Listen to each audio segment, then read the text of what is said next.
Have you ever brought your magic to Walt Disney World like, hey, we came to play? Did you tip your tiara to a Creole princess or get goofy officially? When we come through, it's true magic, because we came to play at Walt Disney World Resort. Walmart Plus members save on meeting up with friends. Save on having them over for dinner with free delivery with no hidden fees or markups. That's groceries, plus napkins, plus that vegetable chopper to make things a bit easier. Plus, members save on gas to go meet them in their neck of the woods. Plus, when you're ready for the ultimate sign of friendship, start a show together with your included Paramount Plus subscription. Walmart Plus members save on this plus so much more. Start a 30-day free trial at walmartplus.com. Paramount Plus Essential Plan only. Separate registration required. See Walmart Plus terms and conditions. Hey, yo, this is Big Daddy Kane, and you're listening to another hot interview on The Library with TIm Einenkel on rapstation.com. He's the creator of Stetsasonic. He's a music producer, an artist development coach, a speaker, a celebrity DJ. He just released his newest album, #EverybodyButKRS. He's Daddy-O, a.k.a. Professor Daddy-O. And I want to welcome him to The Library with TIm Einenkel on rapstation.com. Daddy-O, thank you so much for joining me. Oh, man, my pleasure, man. Thanks so much for having me. No spies. You can't see inside, so best you close your eyes and sleep. We've obviously spoken a lot about, you know, your history and your legacy. But in the song, in the record Nephew, a lyric that stood out to me was, they call me Daddy-O. Daddy-O, cause Stetsasonic was a hit. But we ain't gonna get caught up in the past. How do you pay homage to your legacy, but at the same time try not to have people just know you for that? And then how do you use your art and position hip-hop history to talk to not just the new generation, but also the old generation without isolating both generations? I think by teaching. I mean, and it's something I'm trying to talk to my peers about. I think by teaching, and right? So I want to do it in every traditional and non-traditional way possible. So I want to do it through my Art Dev Clinic. I want to do it through speaking at universities. I want to do it through keynote speeches. I want to do it at tech conferences. I want to do it in all that. But I don't think it's limited to that. I think that's the way you do it. I think you do it through teaching, because I think if you the one thing you want to do, and one thing I'm kind of happy about making this record, I give Chuck a lot of props, man, because my whole idea was to release this record next year, and I had all this other hoopla kind of promotion I wanted to do around it. And once Chuck heard the record, he said, "Daddy, what are you doing?" I said, "I'm waiting until next year to release this record." He said, "Daddy, we don't do that no more, B.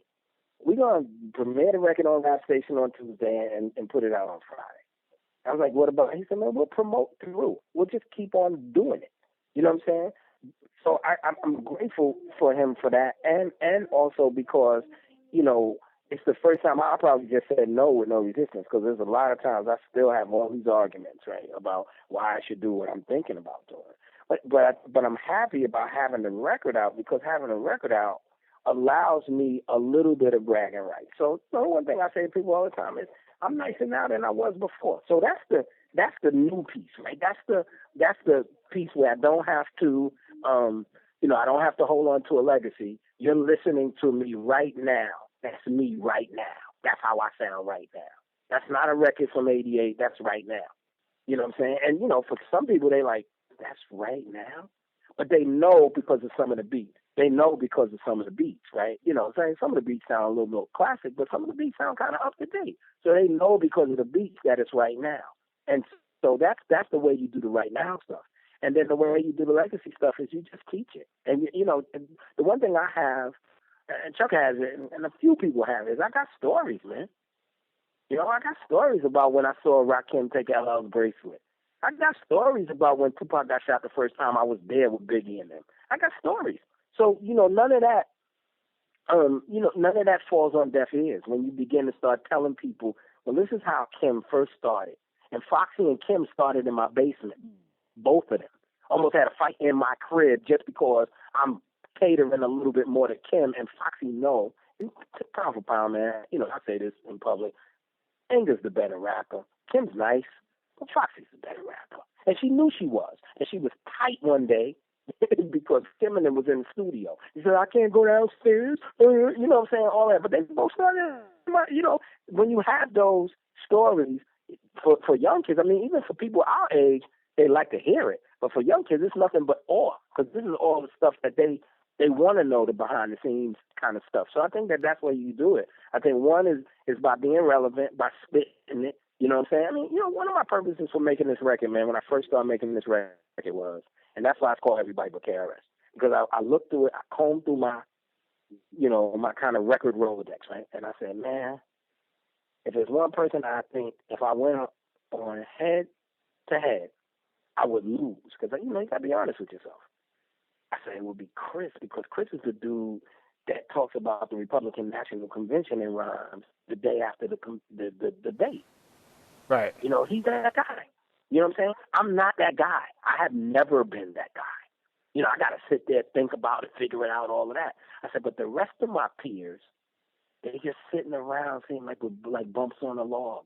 And if I think about some of them, I'm like, damn, when is the last time they rhyme?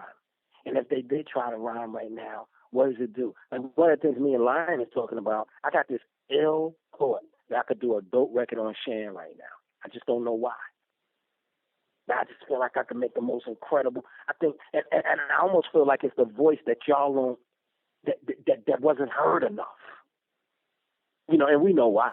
You know what I'm saying? We know Chris is mostly responsible for that. But, I listen to him and I say, man, he might not even know what to rhyme about right now, but I know what he should rhyme about right now. And I would do the duet between him and Milk D. I would do that record. You know what I'm saying? Like, you know what I'm saying? I know what to do, but I felt like my peers just needed some kind of guideline for how they could sound right now. I felt that they needed some push and some oomph to do it for how they should sound right now. And so that was one of my biggest purposes for making this record and even calling it what I wanted to call it, because I wanted them to feel it. I want them to. I already ran up on Kool Moe Dee and Grandmaster Caz in the dressing room and Stet did the show about a month ago in Philly. I said, man, y'all can't even touch me right now. And Moe Dee's like, oh, we're having a senior citizen moment. Give them a little bit of time. But then, when all the dust cleared and the whole room stopped laughing, I said, yo, I'm dead serious, though. You guys sound like creeps right now on record. Nobody wants to listen to you on record. Your classic material, I can't even argue with it. What can you do right now? If I put you in and I tell you got 10 songs to do. You guys are making stuff that sound crazy old, yo. You sound crazy old when you go in the studio. And also I wanted to give them a guideline and some context in terms of how it could be done. What track do you think on the album kind of best highlights that mission of the album? Graffiti and MC. Between Graffiti and MC, I get a lot of. It's weird on MC, right? So I get a lot of my friends, especially close friends, hit me up about MC, asking me, "Yo, man, ain't you gonna drop another verse on that?" Which I'm thinking about doing a remix with the same beat, and just it's like 3 young rappers that I know. One is in North Carolina and 2 live here. One lives in the suburbs here and one lives in Atlanta here. They're like the 3 dopest young rappers I know. Like, they really dope young rappers. And I'm thinking about just doing another version of Graffiti. I'll add another rhyme, but then having them on the record just so people could, kind of get a little bit extended version of that record. So I think MC does that. But I think Graffiti does it more than MC just because I rhyme more. And I mean, the type of stuff I'm saying in Graffiti, I think I'm talking slick on the whole album. I think I'm really talking. When I say, now you like Leno and Snoop, long face. Yeah. This is 50 and Puff, wrong mace. Cookie and Jamaica, wrong case. That it's just, I think I just went, for a guy my age, I think I went haywire on that. I think I went there. And so I'm that I think displays it the best. You know what I'm saying? Like, just, this is what we're supposed to be doing. Like, halfway clowning, halfway. This is what we're supposed to do. And I don't see, and that's who I think we are. You know what I'm saying? That's who I really, really think we are. And I think we could be. And when I think about my peers, I don't think I'm the best amongst. I've never been the best among. I was never the best amongst Moe Dee and all these guys. I was never the best. I was one of the guys that people liked and respect. They always look at these guys like, oh, these are the high and mighty guys. So I'm just like, if I could do this, Imagine what they could do if they just thought about it. I heard Moe Dee say a line the other day, right? And I was so mad at him because two reasons I'm mad. One is he didn't put it on a T-shirt. Two is that they did it. So him and Kaz have a part in their show, in his show, where they come out and they do this their own version of Kanye and Jay-Z's Amos. And right. It's dope. And Mo said, when you hearing Jay and when you hearing Ye and when you seeing Lil Wayne, that's my DNA. That's a crazy line. That's a dope line, yeah. That's but I'm like, yo, you did it on a beat that somebody else did. And I ran up on him in the dressing room after the show. And I said, man, why you losing money? He said, what are you talking about? I said, why that line ain't on a T-shirt and out there for sale? Like, that's crazy to me. So, you know what I'm saying? It's just like, I just feel like they don't think it could be done. You know, that's the only thing I did, Tim. It's the only thing I could think of is that somewhere in their head they don't think it can be done, which is why they're not doing it. You've spoken a lot about, you know, who you've worked with, who you know, who you run into, and this is a question I have that's not really regarding the album, but I want you to take the chance to, I guess, be the interviewer in a way. Right. You know, obviously there's like many stories that I'm sure you obviously you said you have many stories to tell. Right. If you had a chance to interview an artist or a producer or whatever, and ask them one question, who would that be, and then what would the question be? Like, was there? I mean, for example, it would probably be as an artist. Producers are different. I'm trying to remember think about who it could be as a producer. I would have to really rack my brain.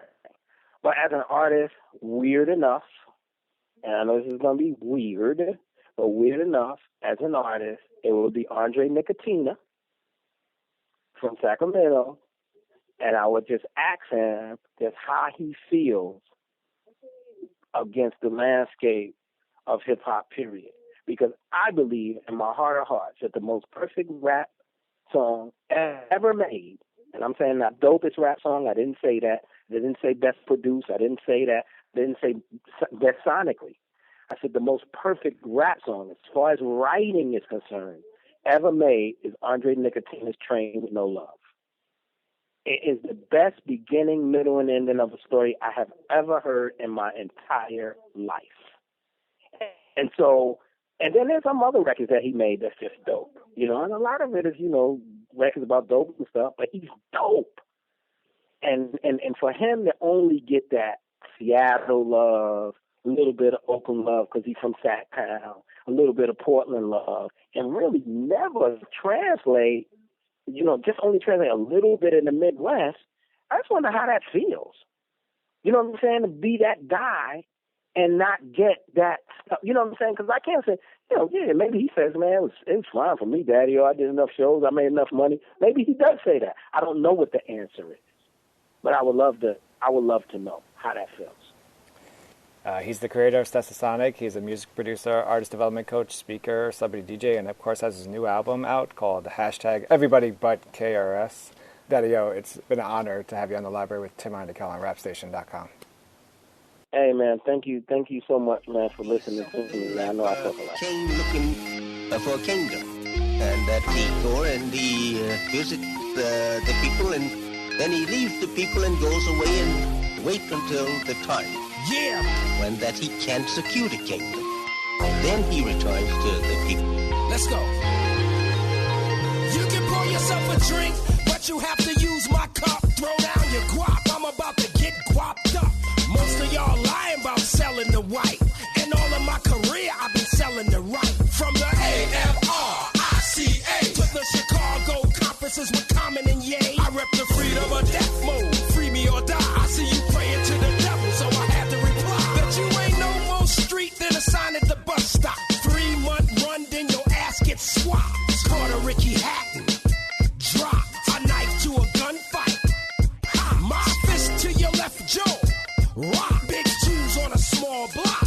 Ma, fool, we don't even sound the same. You got a lot of chutzpah saying my name. Cause I can make a roll around where you stay.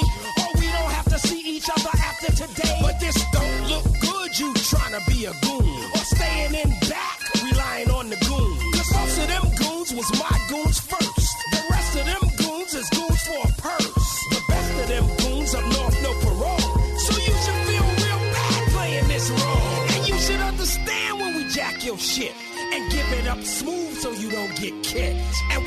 the Robin Hoods we was made, making sure the hood get paid. So back to the block you don't see no more, to the pissy stairways you don't be no more. And you can't get love where you are right now, can't get from under rug cause you don't know how. The shortstop, relief pitcher, paid with the rhyme so the flow got richer. The shortstop, relief pitcher, paid with the rhyme so the flow got richer. The shortstop, relief pitcher, paid with the rhyme so the flow got richer. The shortstop, relief pitcher, paid with the rhyme so the flow got richer. Walmart Plus members save on meeting up with friends. Save on having them over for dinner with free delivery with no hidden fees or markups. That's groceries plus napkins plus that vegetable chopper to make things a bit easier. Plus, members save on gas to go meet them in their neck of the woods. Plus, when you're ready for the ultimate sign of friendship, start a show together with your included Paramount Plus subscription. Walmart Plus members save on this plus so much more. Start a 30-day free trial at walmartplus.com. Paramount Plus Essential Plan only. Separate registration required. See Walmart Plus terms and conditions. After the end of a good fight, you deserve an ice-cold reward. Modelo, you put in the hours, the energy, the tough labor, because you know the bigger the fight, the better the reward. Modelo, the mark of the fighter. Drink responsibly. Beer imported by Crown Imports, Chicago, Illinois.